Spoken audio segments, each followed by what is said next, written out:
evening and welcome to Culture Forward. This is our first event of this type, and I'm just going to tell you a little bit about why we're here this evening and what we're hoping to accomplish with the Culture Forward series in Stony Plain. So if you don't know what the creative economy is, today's economy is driven by innovation, creativity, entrepreneurs, and people who get paid to think, basically. And so when you think of people in the creative economy, you might think that it's just arts and culture, and that's just not true. It's basically, the reality is that the definition of the creative economy is people in innovation, technology, arts and culture. It can be doctors, lawyers, educators. It's really, really broad. They are autonomous in their decision making. They have specific tasks to do on a daily basis. They react to their work environment, and they have process. Across Alberta, the creative economy makes up approximately 29% of the labor force, and Stony Plain's economy is right in line with that. This category of workers is expected to grow by 40% over the next decade. And thanks to the Cultural Master Plan of Stony Plain, we are positioned to support and engage this economy and in its growth. So tonight, we're here to celebrate a number of those stories of growth. One of which is the Multicultural Centre, which is exactly where we are. We're in the basement, and we're here to celebrate the revamp of their kitchen and their restaurant, so that's really exciting.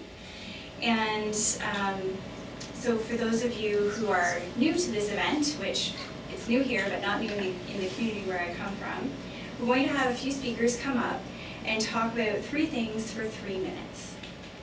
So those are who you are, what you do, and why Stony Plain. So I realize that I haven't introduced myself yet, and there's a reason for that. So I'm going to tell you who I am, what I do, and why Stony Plain. So my name is Chantelle, and I'm the Cultural Development Officer for the town of Stony Plain. What I do is I help to promote the culture of the area. I grow the public art policy, the public art on the streets, the mural program, and basically help to grow the Multicultural Centre, the Pioneer Museum, anybody who's in the creative industry that needs assistance, similar to the Chamber of Commerce does with small business, and the Economic Development Office does with other industries as well. Why did we choose Stony Plain?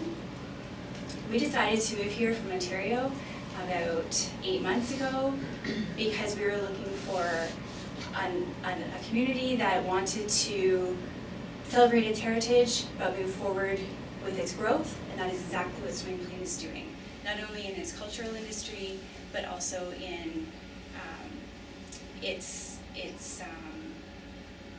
people industry. It's growing at an enormous rate. It's 21% growth over the last 4 years, and that's exactly the kind of community that we were looking to be in. So that is why I'm here. So that is the kind of answer that we ask our speakers to give. I have a few speakers this evening. The other thing that we do is we videotape our speakers. We utilize those as marketing tools to put online. We put them on the website, we put them on Facebook, we tweet them out, and we utilize them as a testimonial for the other people doing research on why they want to come to Stony Plain, either as an investment or as a place to come and live. So the speakers tonight, in no particular order, but you have to remember your order, so I'm not going to tell you again, are Sue Cryer, the owner of Britannia Hills Clinic and Spa, James Shep, the owner of Homegrown Foods, and Tina Tolan, the executive chef of the Multicultural Heritage Centre. But first, before I invite them up, I'm going to ask Judy Unterschultz, the executive director of the Multicultural Heritage Centre, to come up and speak a little bit about the restaurant.